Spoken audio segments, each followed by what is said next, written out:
کیا شدید تنقید، فل بستی، فیس سیونگ نہ ملنے کی وجہ سے دل برداشتہ ہو کر ڈونلڈ ٹرمپ کسی ایٹم بم کی آپشن کی طرف جا رہے ہیں؟ بسم اللہ الرحمن الرحیم. خواتین و حضرات السلام علیکم. ہمارے منہ میں کافی ساری خاک، اللہ نہ کرے کہ کبھی بھی ایسا ہو، لیکن ڈونلڈ ٹرمپ کی خفت ہر روز بڑھتی چلی جا رہی ہے. بنجمن نیتن یاہو کی خفت ہر روز بڑھتی چلی جا رہی ہے.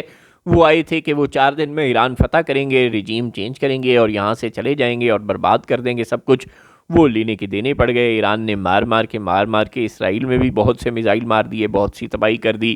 امریکی بیسس کو بھی تقریباً ڈس فنکشنل کر کے رکھ دیا ہے پورے مڈل ایسٹ کے اندر. کم از کم اب وہ بیسس کام کی تو نہیں نہ رہ گئی، وہاں بیٹھ کر کوئی کام تو نہیں ہو سکتا، ہر جگہ میزائل فائر ہو چکے ہیں.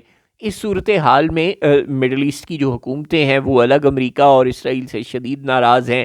اسرائیل سے تو خیر پہلے بھی اکثر کے تعلقات نہیں تھے، یو اے ٹائپ 2-4 کو چھوڑ کر، لیکن اب امریکہ سے بھی شدید ناراض ہیں. گویا ڈونلڈ ٹرمپ کی خفت دن بدن بڑھتی چلی جا رہی ہے. وہ ایران پر بار بار بم مار رہے ہیں، اب تو بات پلوں کو تباہ کرنے تک، بجلی گھروں کو تباہ کرنے تک آ رہی ہے. لیکن اس کے باوجود ایران کی حکومت سرنڈر کرنے کو تیار نہیں ہے. وینزویلا کی طرح بالکل وہ چین بولنے اور اپنے تمام، چاہے وہ کوئی ان کے پیٹرولیم فیسلٹیز ہوں، جو کچھ بھی ہو، وہ امریکہ کے حوالے کرنے کے لیے تیار نہیں ہے. اس طرح دل برداشتہ ہو کر اب خدا نہ کرے لیکن بہت سے لوگوں کو یہ ڈر لگ رہا ہے کہ اب شاید ڈونلڈ ٹرمپ یا بنجمن نیتن یاہو ایران پر کسی ایٹمی حملے کی طرف چلے جائیں، کیونکہ وہ یہ ثابت کرنا چاہتے ہیں کہ انہوں نے جنگ جیت لی. اور وہ بار بار یہ کہہ رہے ہیں کہ ہم ایران کو پتھر کے زمانے میں دھکیل دیں گے. وہ یہ کہہ رہے ہیں کہ ہم ایران پر اتنے شدید حملے کریں گے 6 اپریل کے بعد، جو انہوں نے ڈیڈ لائن دی ہوئی ہے مذاکرات کے کنکلوڈ ہونے کی، کہ اگر 6 اپریل تک ایران کے ساتھ کوئی ڈیل نہیں ہوتی، جو کہ اب تقریباً آ گئی ہے، تو ہم اس کے بعد ایران کو تباہ کر کے رکھ دیں گے. اور اس کے بعد کیا ایران چپ کر کے بیٹھ جائے گا؟ ظاہر ہے وہ بھی جوابی کارروائی کرے گا. تو ہمارا یہ جو پورا خطہ ہے یہ کسی بہت بڑی آفت کے منہ میں آیا ہوا ہے اس وقت تو. اور بدقسمتی سے جو بڑی طاقتیں ہیں، پاکستان نے تو اپنی استطاعت سے بھی زیادہ کوشش کر کے دیکھ لی ہے، لیکن جو بڑی طاقتیں ہیں چین، روس، وہ بھی بدقسمتی سے امریکہ کو کچھ سمجھا نہیں پا رہی ہیں، یا شاید وہ آئسولیٹ رہنا چاہتی ہیں کہ اچھا ٹھیک ہے امریکہ کی بھی طاقت اور ختم ہو جائے.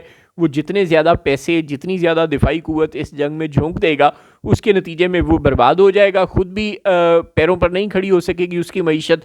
تو جب امریکہ کی معیشت ڈوبے گی، جب اس کی دفاعی طاقت ڈوبے گی، تو اس کا نیچرل ایک رزلٹ یہ ہوگا کہ پھر چین اور روس خود بخود مضبوط تر ہو جائیں گے. گویا وہ اپنے دشمن کو کمزور کرنے کے لیے بھی شاید چپ کر کے بیٹھے ہیں.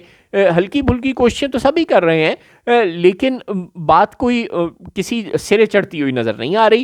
اور اس کے بہت بھیانک نتائج لے دے کے ہمارے پورے خطے کو بھگتنا پڑیں گے. مزید کلائمیٹ چینج کی صورت میں، مزید گلوبل وارمنگ کے خطرات بڑھنے کی صورت میں، مزید گلیشیئر برسٹ، مزید کلاؤڈ برسٹ، مزید فلیش فلڈنگ، اور نہ جانے اور کیا کیا. اللہ نہ کرے کہ ہمیں کسی ریڈیشن کا سامنا کرنا پڑے، کیونکہ کچھ لوگوں کا یہ بھی کہنا ہے کہ ایران کے پاس 60% تک انریچ یورینیم موجود ہے، جس کو کوئی 4-6 ہفتے اس پر کام کر کے اس کو کم از کم کسی ڈرٹی بم تک کی حد تک ضرور پہنچایا جا سکتا ہے. یعنی ایک ایسا قسم کا نیوکلیئر بم جس میں جو ریڈیشن ہے وہ ذرا زیادہ اس میں سے نکلتی ہے، اور وہ ذرا زیادہ خطرناک ہوتا ہے اپنی اس ریڈیشن سے لوگوں کو نقصان پہنچانے کے معاملے میں.